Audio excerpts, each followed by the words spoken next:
to Captain Morgan's War Games. Today's video is on the new orks codex. I'm going to be breaking it down.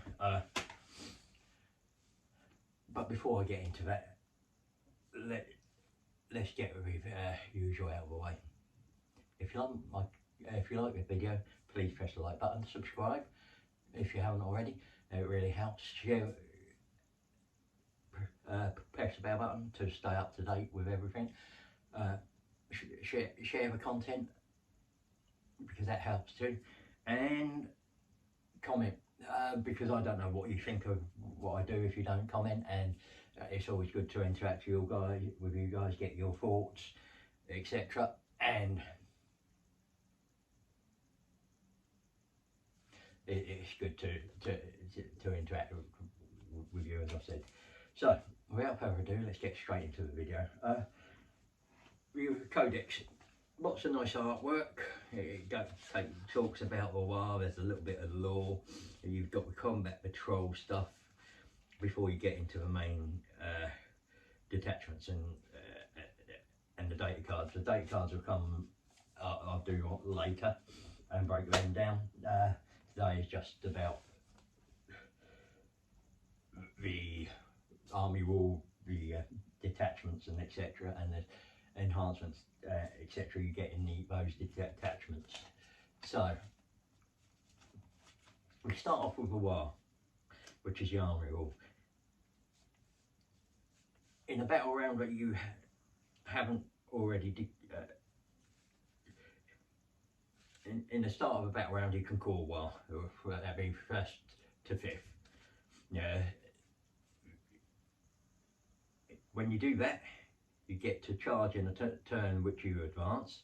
You get +1 strength, +1 attack, and you get a 5+ invul for that turn. Now, that's not bad. It's pretty decent, but your opponent's going to know when that's going to be called, and if they're going first, they can prepare for it. So you call it first turn, they know they can sit back and not just make those charges a little bit longer, make you work for it.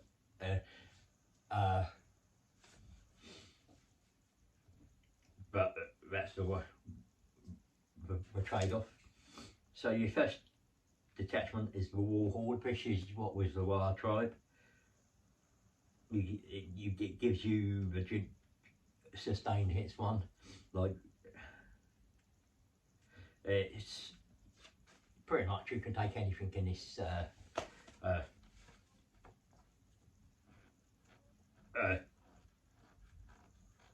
detachment. It is designed to be a catch-all detachment. You can have your vehicles, you can have your grots, you can have your Meganobs boys, whatever. You can fit anything into this unit. So if you want a mix match of units designed to do different roles, this is ideal for it. So what else do you get? The enhancements. Follow me, lads. 2-inch move to the bearer's unit. Whopper kill chopper gives devil's wounds to the bearer's weapon, but not to the extra attack weapons. Super cyber body, 4+ feel no pain. Cunning but brutal model leading the unit gains the ability to shoot and charge after a fallback. All the stratagems are unchanged in this. It's exactly as the War Tribe, so it's pretty simple. It's effective. It's still pretty strong, and I still like it. Now the big hunt. Start of command phase. Select one monster vehicle, warlord, or a character unit if none of the other if there is no monster vehicle warlord on the table and you can choose a character, and they become your prey until the end of until next phase. Any beast snagger units that declare a charge that includes your prey as one of the targets can re-roll a charge, or beast snagger models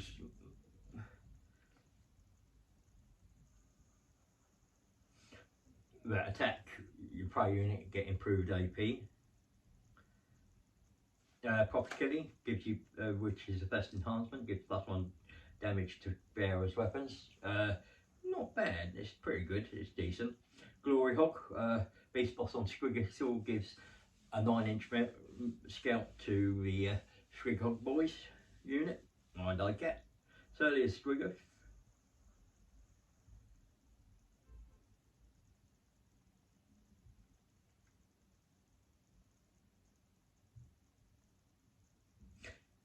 Yes, so if your beast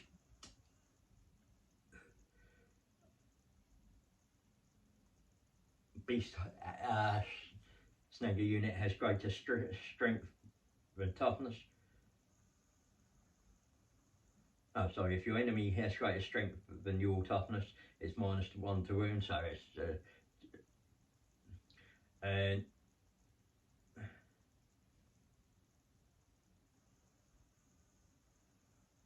and then your strats. Scrag Avery strats is a sticky objective one. Drag it down, sustain hits 1, plus crits on 5+. That's on the prey unit, I believe. I'll just double check that for you.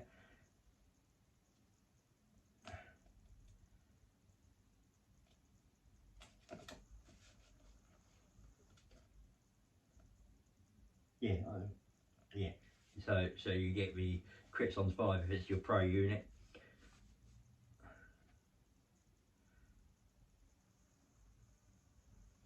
Unstoppable momentum instinctive hunters. Where do you think you're going?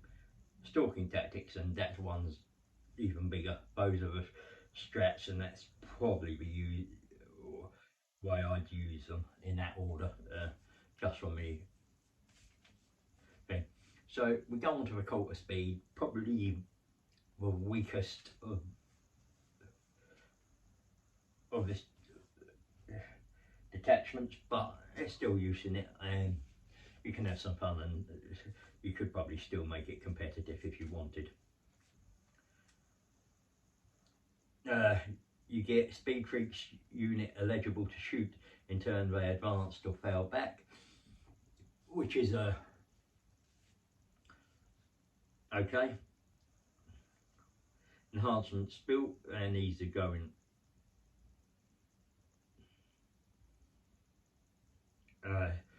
speed makes right. It's an orks model in command phase if it was within 9 inches of enemy model unit. Roll d6 on 3+, you gain a CP.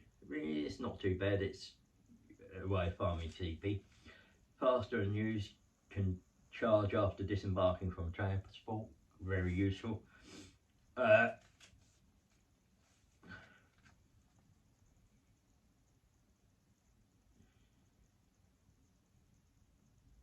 After it made a normal move. Was Blaster, 6-inch shoot and move. So you shoot and then can move 6 inches. It's on the 6 Death Killer War Trike. So drive by shooting, basically you get Squig Hard tyres, Ork unit consolidate up to 6 inches. Strat Stacker Storm, Blitzer Fire, Speediest Freaks, full throttle. More gets over here, and Squig Fligging in that order. With a Dacker Storm and Blitzer Fire. I think it's the Blitzer Fire that would work quite well with the Dacker Jet. So, but as I said, I'll go into these a little bit more when I do unit breakdowns, and I'll start doing how I build a list for this. Now we come on to my favourite, Dread Mob. Probably third or fourth strongest in the book. You probably interchange this with the Warhorde as a third or fourth strongest, depending on your list build. But Mech, Orks, Walker, Grot's vehicle is selected to shoot. Try that button. 1 to 2 sustained hits 1, 3 to 4 lethal, and 5 to 6 extra 2 AP on critical hit. Can choose, but if you choose, you gain a hazardous. If it's already hazardous, it goes up to 1 to 2. If it's got already got double hazardous, and you go again, and it becomes treble hazardous, that becomes 1 to 3. Gretchen gain battle line. The enhancements: get finder goggles first. Mech ignores covers to its unit. Press it faster. You get to roll twice on the table, but if you get two of the same results, it doesn't stack, and so you lose the second one, which is fine. It's a risk, but you could roll 2 separate and get 2 decent things. Smoking gubbins. Mech Bearer's unit have stealth, not bad. Super glowy thing is the last, and it's not too bad either. So straps to Daka, conniving runts, bigger shells for bigger gits, super level boiler, extra gubbins and clanking claws are your strats, and all useful. But I've put them in the order I think I'd be using them, and again there's a list there. You're probably not getting the walkers and stompers because they're the footprint on the table and getting them around the table, but you could set one in the middle of the table and wait for people to charge you, and or sit in the building and fire through. So we come on to what I think is one of the really strong detachments. There's 2 here that are really strong, and I expect to see a lot of play. Green Tide, Mob Brutality. Boys, you only 5+ invulnerable save. If 10 or more models in the unit, you reroll saving rolls of 1, really decent. Enhancements, most of these are for sort of war bosses and etc. Bloodthirsty Bell, Bloodthirsty Belligerents. If you get 10 or more boys in the unit, reroll advance and charge. Ferocious Show Off, 10 more. If there's under 10, it's 1+1 strength to the bearer's weapon. If there's 10 or more, it's +3 strength to the bearer's weapon. Alright.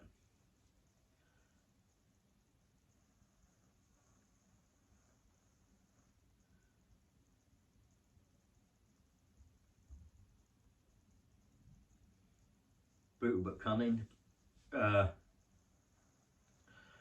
is a CP gain 5+, but if it has 10 or more, you add 2 to it, so you really get on the 3+.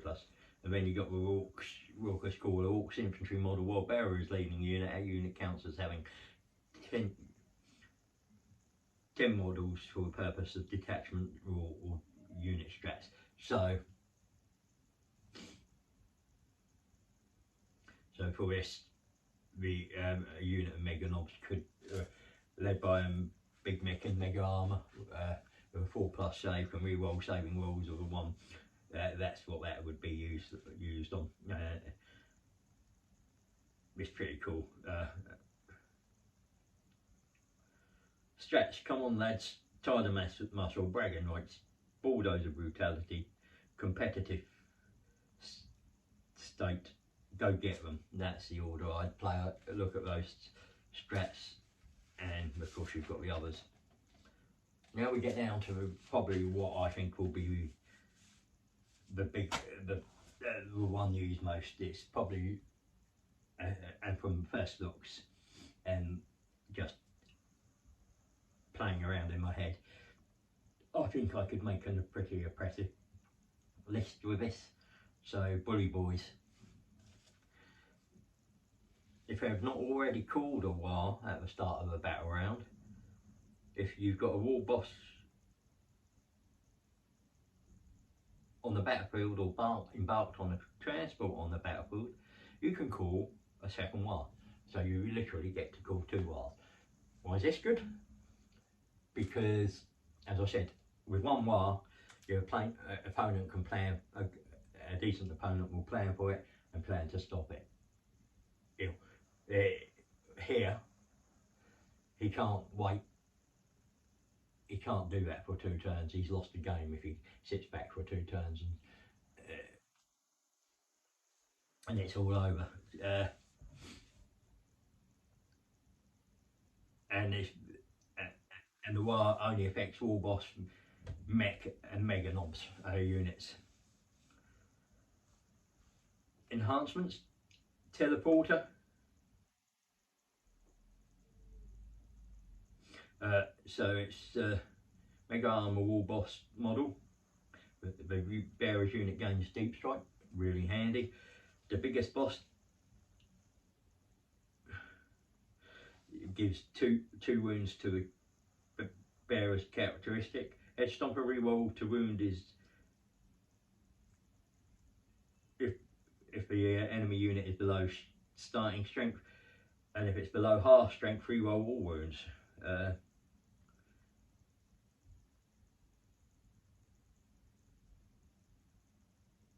Which is pretty good, cool.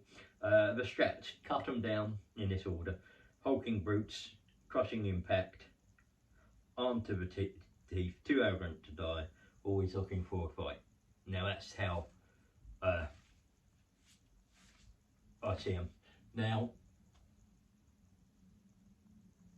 I think 3 units of knobs, 3 units of mega knobs, probably a couple of transports, some boys, Gretchen, some storm boys, and boss Snickrop. And that's sort of where you list sat. Some looters in there for shooting, and you can see you've got quite a decent, strong list there.